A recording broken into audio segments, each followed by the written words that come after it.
Hi everyone, I'm Mo Welch. I'm a comedian. Sorry, I just woke up because I was on Don't Be Alone with Jake Hogan. And I'm just waking up from that hour. So thanks for the nap, Jay. Don't be alone with Jake Hogan. Hi, welcome to Don't Be Alone with Jake Hogan. I am Jake Hogan, and I'm glad that you're here. We have a really great show for you. As per usual, I like to say, the great comedian Mo Welch is here, and I'm going to ask her all about her family's famous grape juice. No, she's not from the grape juice Welches. She's from the poor Illinois Welches. But before we get to that, I want to hear from you. I want to get to the business of why aren't you writing me every day at dbawjk@gmail.com. There's no reason why we're not pen pals every single day. I want to hear your comments and suggestions for the show. I desperately need your questions for my guests. Send me your life questions. It doesn't have to be about a specific person. It's just a general life question that you want somebody who's got half a brain to answer or a thing you think might be funny for them to answer. Just send it to me at dbawjk@gmail.com and subscribe to the show. Like the show, write a review for the show. At least that's what I hear other podcasts say. And also share the show. That's the best one I ever heard, was another podcaster say people get podcasts because their friends shared it. So if you like the show, share it. Anyway, today's show is about Mo Welch, a great comedian and actress, draws comics for the New Yorker. So she's got this real interesting artistic bent, and she had this great special that she did recently called Dad Jokes, that describes her rough upbringing and where she came from and how she met her estranged dad recently. And it's kind of really cool to see. I immediately like her because she's married to a good friend of mine, Sam Martin. And Sam is somebody I worked with on a TV show a few years ago, and she is adorable. Yes, Sam is a she and Mo is a she. They're both she's. They're both great and fantastic, and Mo will tell us all about her incredible life and her love of Larry Bird as soon as we come back right after this. Don't be alone with Jake Hogan.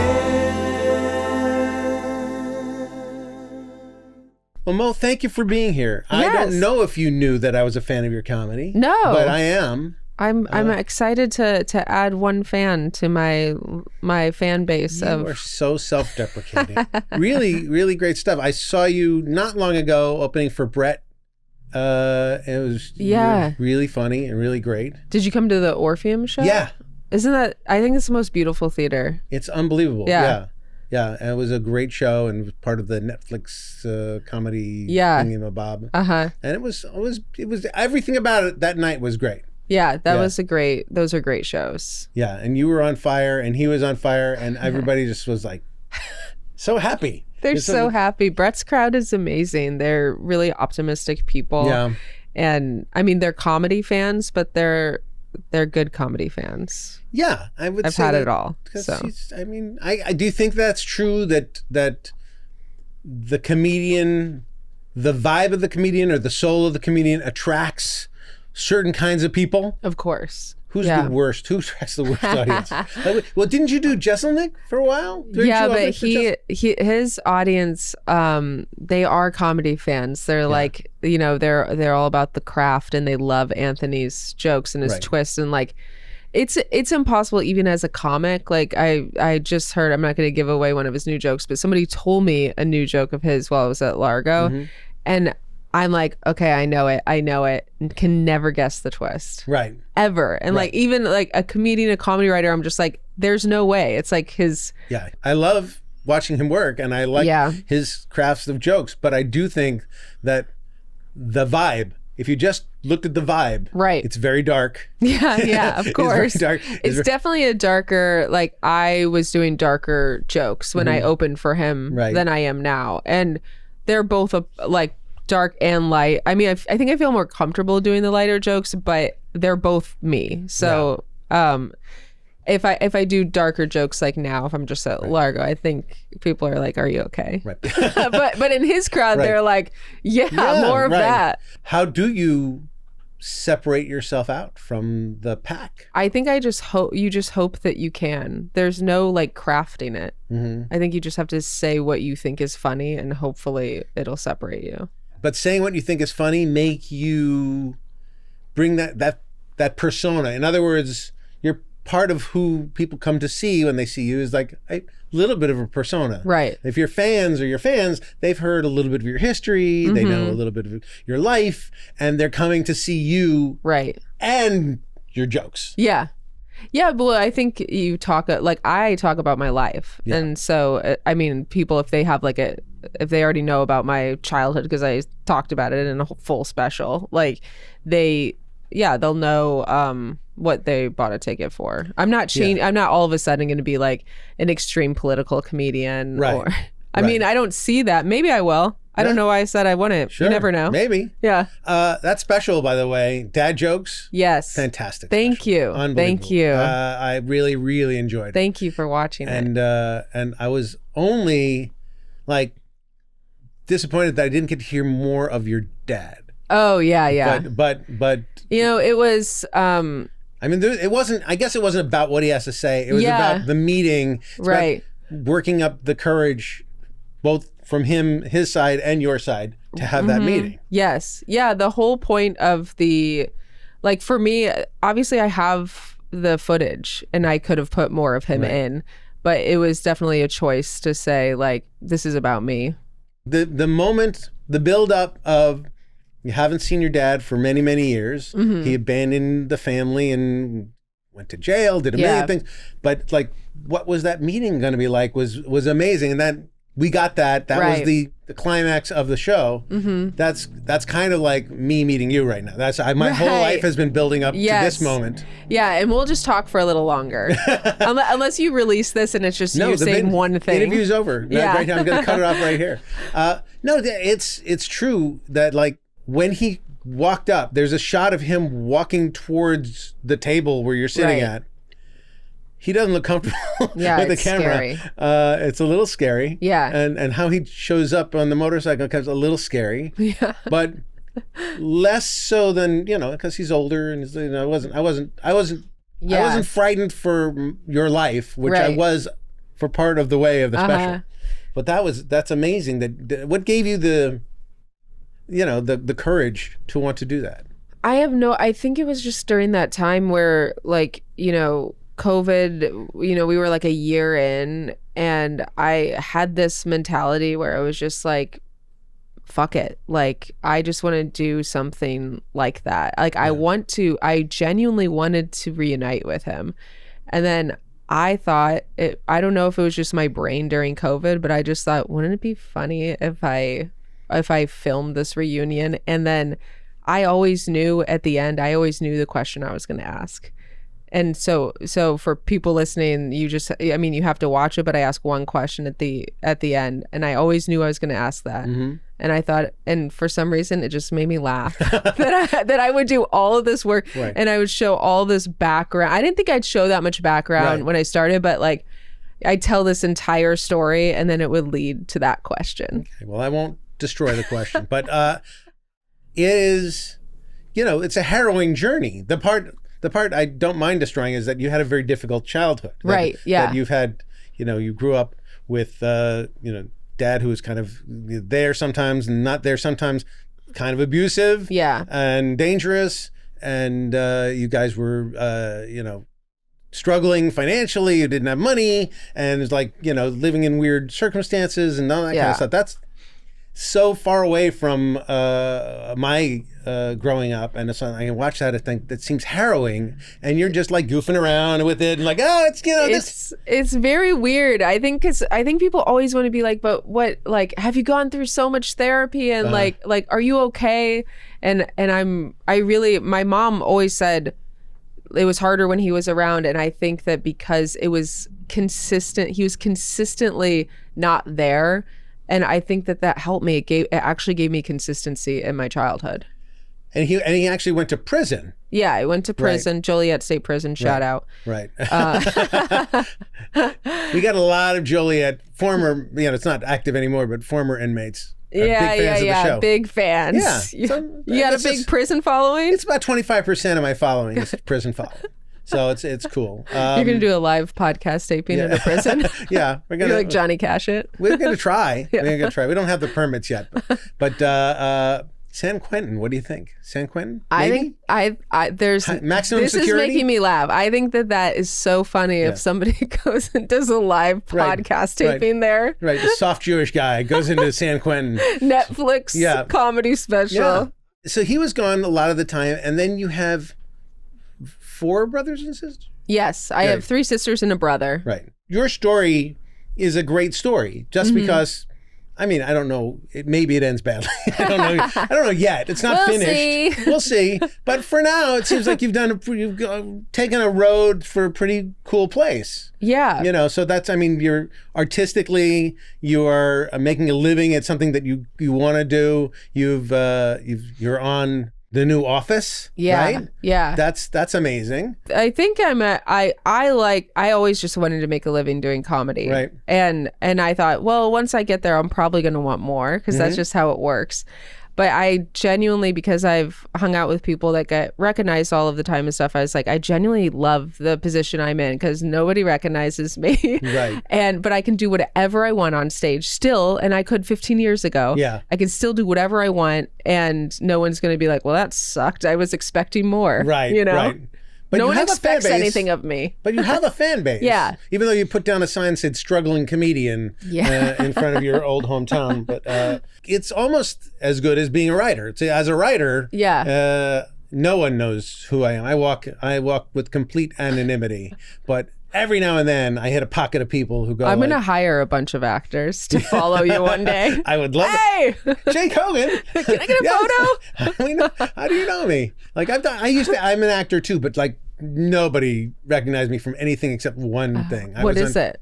I was in the pre-ride film of a Disneyland ride.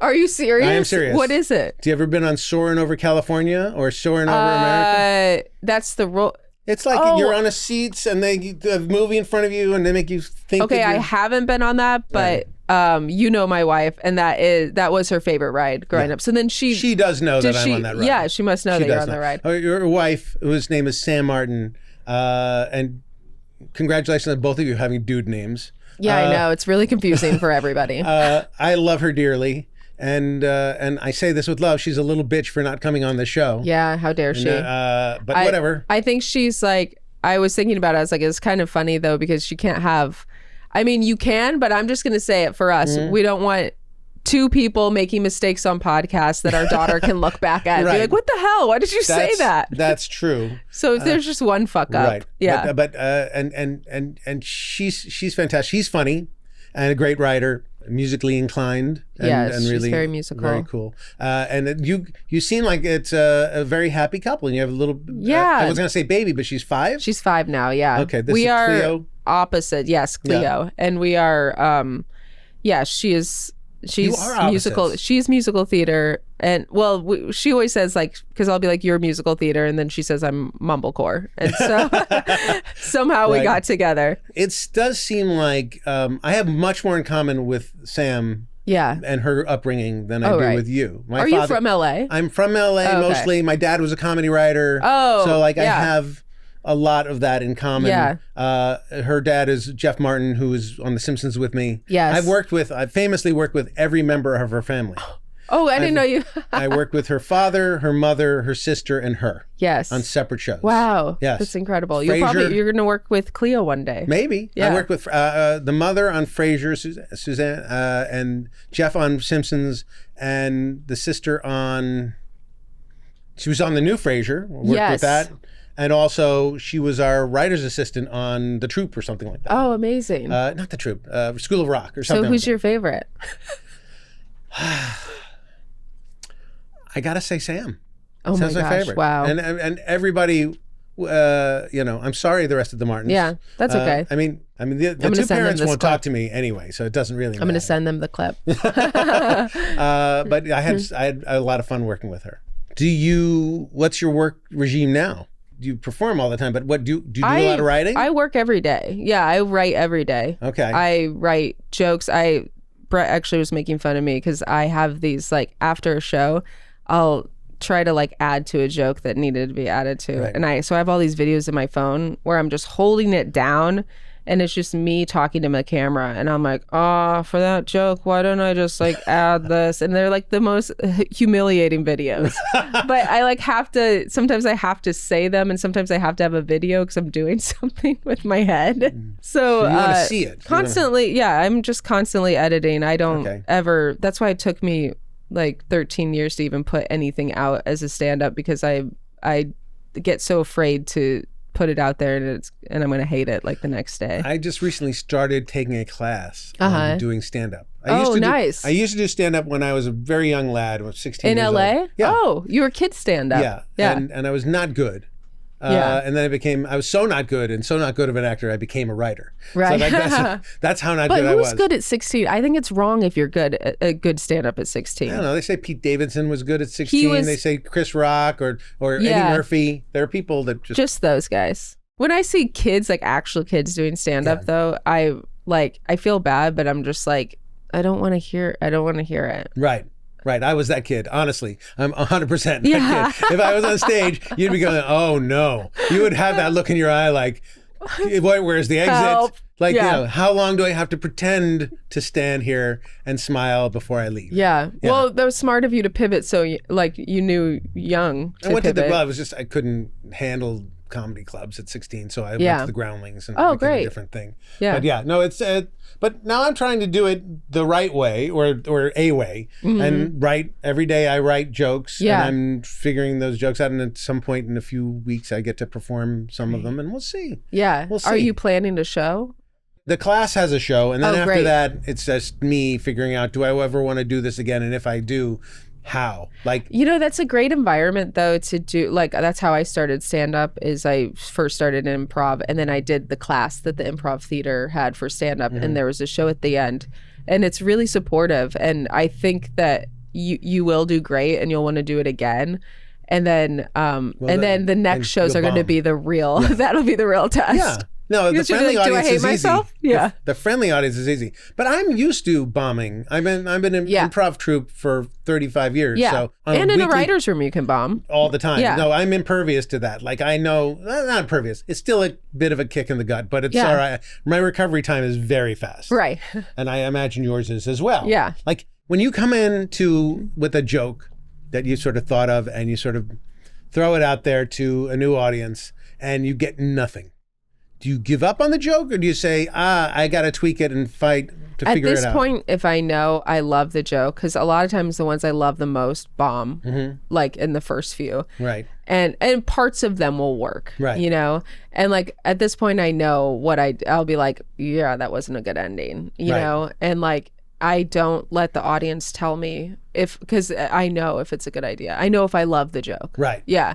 But that doesn't mean it's going to be good sometimes these jokes, like I have a joke in my set that I love that's about my dog, and it's taken me like 2 years for it to be good. Right. So it's like there are a lot of audiences. Sure. Yeah. And not every joke's going to be for all of the audience. Right. Like there'll always be one person in the back going like, yeah, I hate dogs. I love cats. Right. Yeah. Yes, dogs are not funny. Like when I make a show and I'm running a TV show and I have a joke in the show or a moment in the show that I love, and I put it in front of the audience. If I'm running the show, right, and it get nothing on show night, I will keep it in. Right. I will keep it in because I give myself one. Yeah. I don't give myself more than that, but I give myself one moment. It's like, I love that moment. Yeah. I'm going to keep it in. Yeah. And no matter what I have to do to make it work, I will make it work. And in stand-up, it's like if you keep one in and if it doesn't get it doesn't go the way you want it to, sometimes those are the ones that resonate with people though. And they like, I'll have somebody message me about a joke that I did in Denver and I was like, I don't even remember. Like I told that joke once and that'll be the one people talk about. It didn't go well in my head, didn't go well enough to keep in my set. Right. But it resonated with more people. Right. Yeah. But that's true of everything. Like you don't know what people are going to like, and you don't know why, ultimately you don't know why anyone likes you at all. Like, I mean, not personally, but just why they like your material or what they like about your show. Right. And I think artists constantly get confused about my audience likes such and such about me. And it's like, Yeah. no, Yeah. we don't like that at all. Right. We like this other thing that you don't think. And that happens to actors all the time too. Oh, yeah. They sort of figure out who they are and they ruin themselves Right. by being that person. That's interesting because I don't think I don't know I don't know why people like my comedy and I don't know who they are. And maybe that's helpful to me. Could be. I mean, want me to dissect you? Yeah. Finally, someone's brave enough to do it. You come off very friendly. You come off your persona is somebody who's very friendly, very warm, sort of immediately connective. There's a lot of comedians who have a little bit of a wall up or a little bit of guard up or a little bit. You don't have any of that. Okay, good. But what you're saying is sharp, well thought out, usually. Yeah. Well thought out. And also, sometimes a little subversive. Yeah. So, and you have such a sort of like a glossy, nice, warm face that the subversive things that come out of you either fly under the radar or, it just accentuates you. It's not the same as just like, you're not doing milquetoasty stuff. Right. But you could if you came out in the same dress you met your dad in and that, you could, but you're not. And so I think people like you because they're going to expect something interesting, something smart. It's sort of straight ahead, but the material is not straight ahead. So that's what we're getting from you. Okay. If I were to go see the show, I would expect really smart, funny material. Oh, I love that. Okay. I'll take it. Delivered through a kind, warm, sort of understanding voice. As a matter of fact, when I hear more about your life and how tough it was, I'm like, wow, why is she so pleasant? Right. How did that happen? How did you get so pleasant Midwestern. after that tough thing? Yeah. Well, that'll be helpful to me because no one's ever told me what my comedy is. Well, so it's just my opinion. now I know. But that's what I think. But it's interesting. Like, but my next special, I was just going to come on and be a stupid bitch. So right. Well, I'm calling it stupid bitch. Well, I mean, like Nikki Glaser, is also warm, but she's super sexual, and she's sort of that's who she's trying to be, and like and there's a super different vibe. And she's Sarah, Midwestern as well. Yeah, but it's a completely different vibe. Sarah Silverman, a completely different vibe. She doesn't do this anymore. She's almost playing a dumb girl sometimes, and then the smart stuff comes out. 'Cause she's so smart. Yeah, that was actually, Sam. Part of the reason she wanted to do comedy was Jesus's magic. Yeah, absolutely. Yeah. Sarah's the greatest. Yeah. You went to Chicago and you did improv stuff and theater-ish stuff. Were you in actual theater or just improv stuff? No, mostly improv, sketch, and stand-up all at the same time. All lazy. And and then trying to find money, working as a nanny. Right. Yeah. Right. That's a good fallback for the ladies have that. The guys, struggling guys, we don't have the fallback of nanny. Yeah, what do you guys have?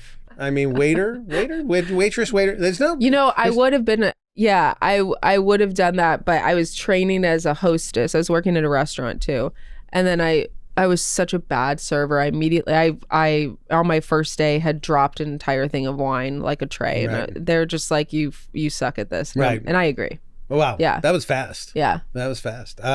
It's a skill to handle a tray of wine. It was a restaurant that my mom worked at for maybe 13 years of our childhood. And so I worked there starting in high school.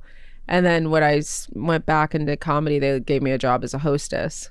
I was trying to be a server. Right. And my mom was a server at the same time that I was the hostess. Right. And it was, just clear. Not everybody's people think it's an easy job. That's such a hard job. You belong behind the podium. Yeah. That's yes, your I was spot. behind the podium. Okay. I was so nervous too when people would be like, I'd be like, the tables that people would be like, can we actually not sit at this table? It's by the door. Right. And you're just like, just fucking sit here. This is someone's section. Right. Yeah. Nobody wants to sit by the door. No. All right. So you went to Chicago and you did. I was just trying to pinpoint your artistry coming out. So you went to the world of theater, the world of stand-up comedy, but you also draw. You're a cartoonist. Yeah. All right. And so where does that come from? So when did that start? Well, I always drew as a kid. I loved cartoons, and I love comic strips. And so in college, I was the cartoonist. I was the editorial cartoonist for the newspaper. And then I stopped drawing when I started stand-up because you can only do so many things and focus. No. That's not true. I do a million things. It's so focus, yes, difficult. but I don't focus. That's not what I do. I know. don't focus. I just do a lot of Picking things. a lane is really difficult. Yeah. And especially when none of the lanes are working out. Yes. Yeah.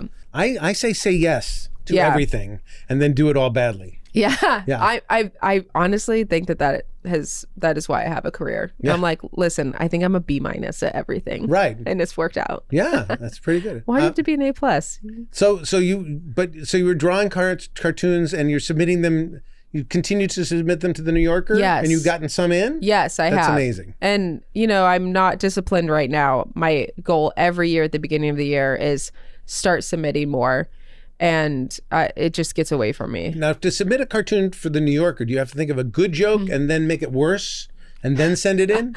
Make it, Make it clever. Stop it from being funny to being clever. It is so difficult. Yeah. It is such a different, muscle. It's a little tiny window between what's acceptable at the New Yorker. It's just word economy. Yeah. Like in stand-up, I don't have to worry about that. You can rely a little bit on your charm in Right. stand-up, and you can talk, and you can just like make a 1 minute bit 3 minutes easily. How do you explain all the charmless comedians out there? What do they rely on? They better be good writers. I guess so. Yeah. Maybe that's it. But I mean, so you do the drawing, or every year you want to have your at least one cartoon in the New Yorker? I would love to consider myself a New York cartoonist, and I do not do the work to do that. Yeah. I think it's like I will never grow out of thinking that's a really cool title. How many cartoons do you have to draw in order to get one in? Like, what's the ratio? I've had a pretty good ratio with this new editor, because I think it has been like every 25 I draw. Oh. That I'll get one in. Yeah. But I'm not drawing. I mean, I just don't have any time. Right. Well, you're also a mom. That probably takes up a smidgen of your It should day. give me more ammo, I guess so. So I have a question for Larry Bird. I don't know if Larry Joe Bird. if you need the costume to bring him Of out. course not. He lives inside me. One of the amazing things that you do is that you sort of channel Larry Bird. Yeah. First, I want to find out how'd you pick Larry Bird of all the people that you could be channeling?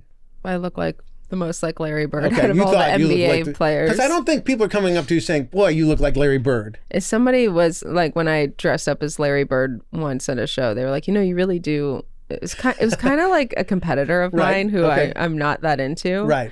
And she's like, you really do look like Larry Bird. And I was like, Yeah.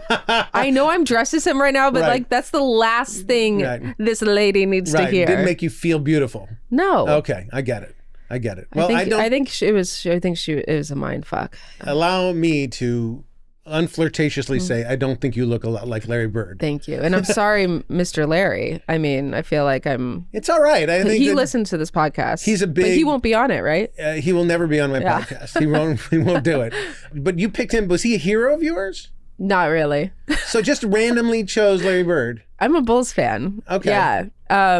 Larry Bird, I thought it would be funny to go up. I don't remember why I did, but in Chicago, when I didn't want to do stand-up, I just thought it'd be funny to dress like Larry Bird and to go up and do stand-up as him. So my question was going to be, as Larry Bird, lifelong Lakers fan here, you seem to have a friendship with Magic, a competition and a friendship with Magic Johnson. Love that guy. Is it really a friendship, or is it really a competition? We are friends through and through. I love him. He's a man of the Lord. So am I. And me and Dina go out to dinner with him and Cookie every so often. And man, do we have so much fun. Later on, we cut a rug together, and he's a magical guy. What do you have most in common with him? What brings you guys together, you think? Or a little bit of a yin-yang situation. I mean, Magic, I don't know if you remember, Magic had the Magic Show. It was a talk show. And so he's kind of the guy that likes to be in the camera. I'll do podcasts, but that's about it for me. Right. But yeah, I'll be in the shadows. He's the limelight. And there's just something about us that flows. Okay. All right. Have you ever had a big fight with Magic about anything? I was pretty mad about the HIV.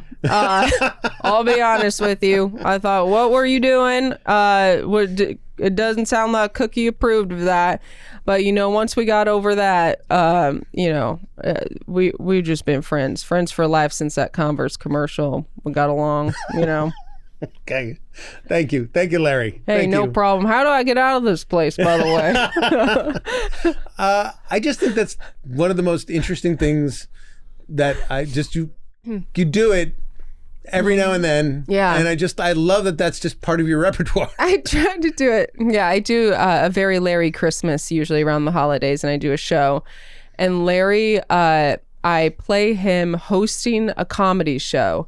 And I have a few guests on, and I think this is the best part. First of all, each guest gets a Gatorade and a sweat towel. Yeah. And then there is a shot clock when there's a minute left. So no matter where they are in their set, it's good. Their big buzzer goes off at 0 and they have to get off the stage. That's so awesome. Yeah. Oh, that's so great. I love that.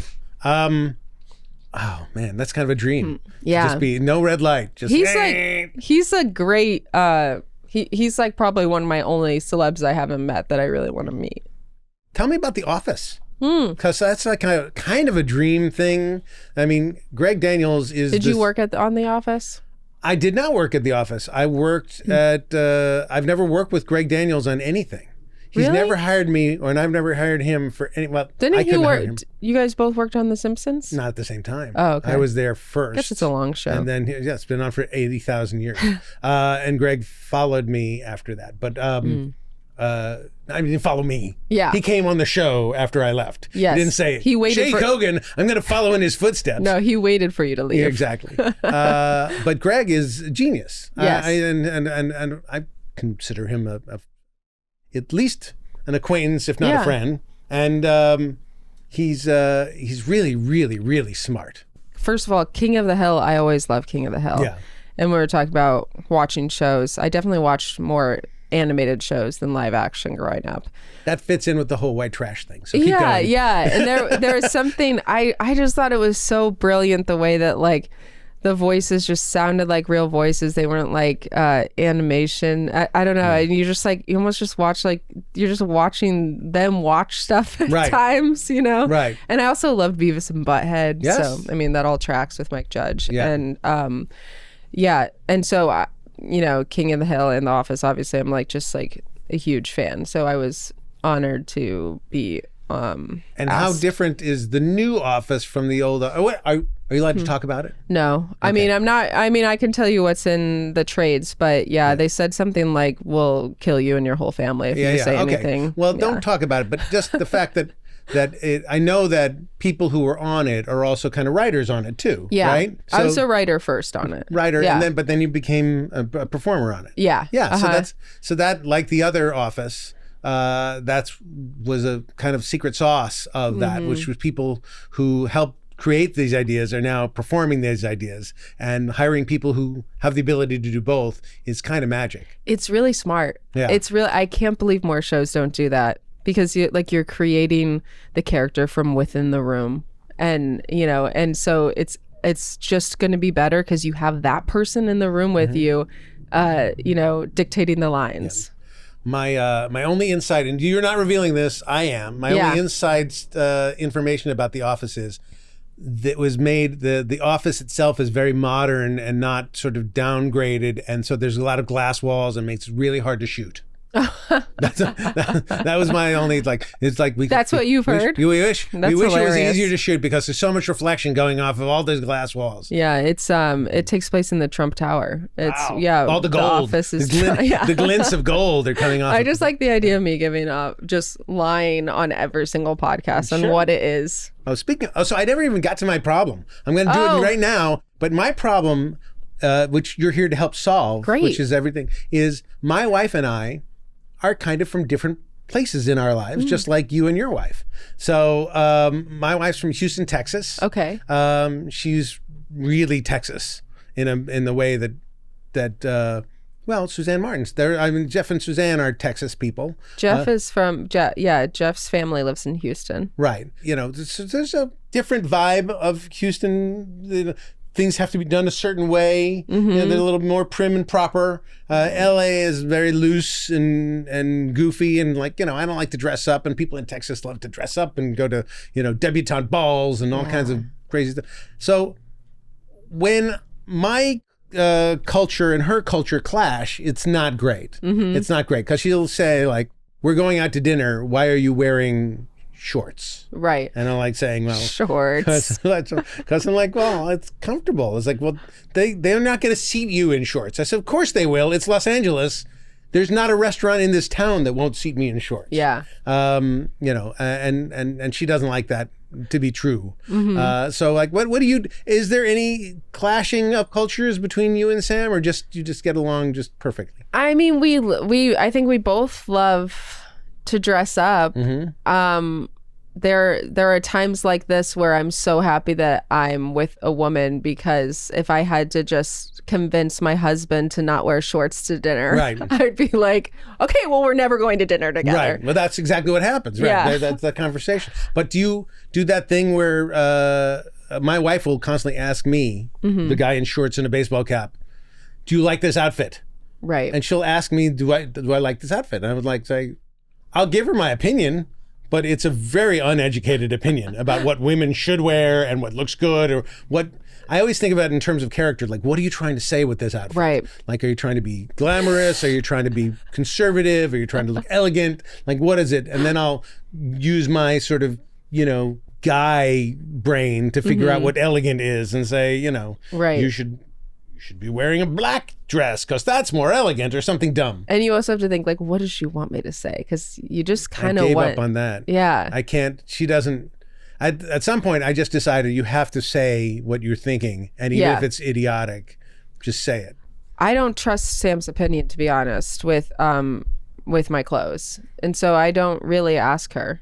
And why don't you trust her opinion? Has she just been so nice? She's so nice. She literally will be like, no, you look beautiful. And I'm like, I know for a fact I don't look beautiful. So she would rather be seen with a hag yeah, she than tell you the truth. And this is her problem. Oh my God. Why are you wearing a broom for a hat? She'll just, She's no like, questions. whatever. She's never embarrassed by what I wear. Conversely, are you able to tell her exactly what you think about her? She wants me to tell her, because she goes, you know better than I. Okay. And so I will tell her. It doesn't mean that it happened, even though they say, you know, when she says, I want your real opinion, sometimes I'll give it to her, and it doesn't mean it hurts sometimes, you know? Right. And I'm like, you can't wear those shoes with those pants. And she's just like, ugh. And I'm like, well, you want the truth. You told me you want the truth. Right. Well, what do you think of my outfit? I think this is great. You think it's working? Yeah. Yeah? And I think it's not, and it's also a good writer's outfit. Yes. You know? I feel like that's a good thing to wear in the writer's room. But I think that all of us wear uniforms all the time. Yeah. That I'm just in a uniform. And might as well, if I worked at a garage, I'd have a jumpsuit with the name, you know, Roy on it or whatever it is, and that would be it. But this is definitely a writer's outfit. It's writers, but you could say, I mean, if you were like, I'm a professor, I think it could be professor with the hat off. I'm a professor too. Yeah. I do that too. And I wear the same thing. All right. So it all works. I'm not a mechanic, so I wouldn't wear this as a mechanic. But okay, so this... You don't want to wear that if you're a mechanic. No, but I mean, here's the thing, like does the blue frame my face or whatever fashion's supposed to do? I think layers is good. Yeah. What about the cap? What about the blue cap? Is that too much blue? No. Okay. I don't think so. Okay. I don't think you can have too much blue. Look at the Blue Man Group. They're so successful. They are. It is true. Yeah. They have proven there's no limit to the amount of blue you have. All right. Well, now I think you've solved my problem, which is just lie to your spouse. Well, now it's time. We've sucked up the whole time. Usually it's time for question time, but we're just going to go right to listener mail. Oh, okay, great. I do a listener mail thing. Now it's time for listener mail. Thanks, guys. We always have the choir come in just for that, and then they leave. Yeah. Bye. Yeah. Bye, guys. Nice meeting you. Nice. Yeah. Dear Jay and guests, what drives people in front of the camera and what drives them away? Is it a need for attention or a need to express? And if you're shy, is it a need to not be seen, a lack of confidence, or is there a desire to keep oneself close to the vest? Privacy. Signed, Carly. None of those. No. Okay. I mean, don't you think that you've met a lot of performers that are shy? Yes. Shy growing up. And shy then, in person. Yeah. Yeah. I don't think that that should limit you if you're listening and you want to perform. Well, what do you think it is that drives a shy person to stand in front of any size number of people to actually do their thing? I think it's maybe because they've been observing their entire life. And so they're very good at watching people because they haven't been speaking up. And so once they get in front of there, they're like, it's almost like it's my turn. It's this talent. You're saying that there's an artistic drive. I want to express, I want to show people the mirror of what I've seen. Right. But also, you can't ignore the fact that it's also like I'm signing up to be watched and judged and thought of. It's a huge leap to like put your name on the sign-up sheet. Yeah. I think. And it's really scary, but it's like jumping out of a plane. You're just like there's so much adrenaline to it and it's addicting.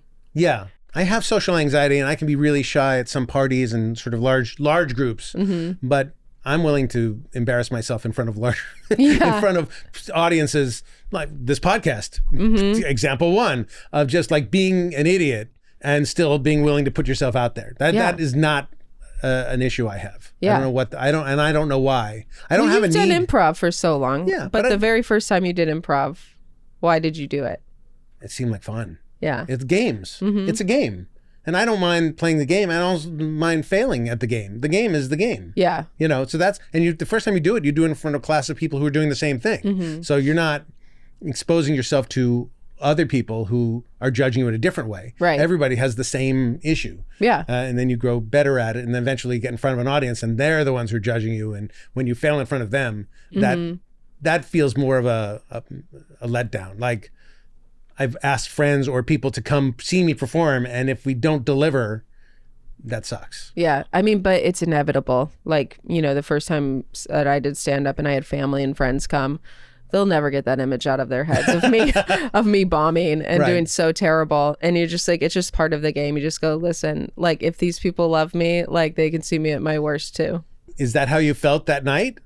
Or did it take a while to recover from bombing in front of them that night? No. Oh, at the time, I'm just like, I probably didn't realize I was bombing as bad because when you are that green, you think like if you get a laugh, you're like, well, I don't know. I got a laugh, you know, you think it's okay. But like looking back, I'm like, no, none of those jokes landed. Delusion and denial are a very good friend to the performer. Like, and I think a lot of people do like, that went great. I have an improv group that I perform with, and we often get off stage and I will say, that was one of the worst things that has ever happened. And I'll talk to the other guys. Like, no, what are you talking about? We had a great, it was fantastic. It's no, it wasn't. But sometimes you'll think like, oh, this is something comedian Beth Stelling taught me. Because she'll be like, listen to the tape. Always listen to the tape. Because your brain might make you think like you were in a bad mood or whatever. You did a show. You're like, I bombed. I hate myself. You listen to the tape. You're like, okay, I didn't bomb. I actually didn't bomb. I made myself think I did. Right. Yeah. So you just that's much more common. Always have the evidence. You have to push that voice away eventually in order to get anything done. Yeah. Otherwise you sit in a corner in a fetal position and cry. Yeah. I mean, especially if you're on stage. Another thing Beth taught me was like, she realized I was abusing the audience a lot. Wow. In what way? I'd say for most of my career. Okay. Just like that thing where you like a joke doesn't go over as well. Like, I actually did it last night at Largo, but I defend it because I did a joke and it was like, it's a joke. It was like kind of like a sexual joke or whatever. And the crowd was being like a little quiet. And I was just like, you guys are prude. Yeah. And just like letting them know, hey, you guys are prude. But I actually think it opened them up. Right. But anyway, I would always abuse the audience and be like, well, it's like that thing comics do where you're just like, I guess you didn't like that. Oh, I guess this crowd sucks. Guess you guys don't want to be here. That sort of thing. Right. And she made it like a few years ago was like, do not do that. People will be enjoying your show and they're listening to your story, and then all of a sudden you come for them for no reason. There's no ever reason to be criticizing the audience. Yeah, unless they're not wrong. Suck. They're not wrong. Even when they're wrong, they're not wrong. They are in that moment. They heard you. They're entitled not to like it. I just think that there are times to like, if you really feel it, go ahead. But like, I realized I was What's doing the advantage that a lot. of it? Why? Well, I mean, there are some really terrible audiences. Okay. And so sometimes you just need to say it. You just need to be like, I can either bomb for 15 more minutes or I can just like but I mean, address the elephant in the room. That group of people isn't getting together again next week, and we'll be better next time. No, that's what they do. They get together and they bomb. They dissipate forever. Yeah. They'll never be together. They don't need a scolding for that grouping of that. No, I'm telling you, sometimes they do need to be scolded. All right. Well, but she beat it out of me because I was like doing it in a nice way. I wasn't like being like abusing the audience. It's just me being like, well, yeah, I guess you guys, you're not into that or whatever. And she's like, people are enjoying what you were doing. Yeah. And then you addressed it. And so it was like a good, I like loved that she gave that to me because then I changed the way that I performed. So the last little segment of our show is called The Moment of Joy. A moment of joy. I have so much joy in driving home from a show. And because it's like last night, it's 11:30 p.m. and no one's on the road. And I'm not really thinking about my jokes, but no matter how it went, if it's like good or it's bad, there's like this zen moment of me just being like, this is so funny. I'm doing this 15 years later. I'm still driving home alone from a show and like everyone in my house is asleep.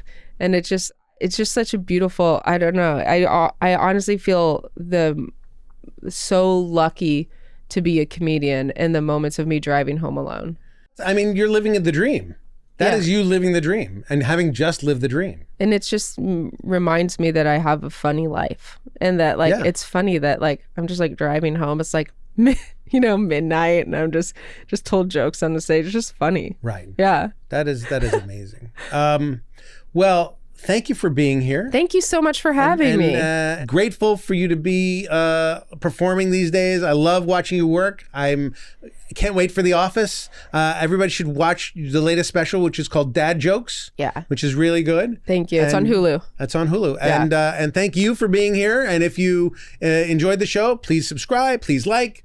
What else are you supposed to do on podcasts? Like, subscribe, and never stop listening. Never stop listening. And share. And share the show with other people. Oh, yeah. Share it with other people. And if you get a chance to not be alone with somebody and sit and talk with them, do it. It's really nice. Yeah. All right. See you next time. Don't be alone.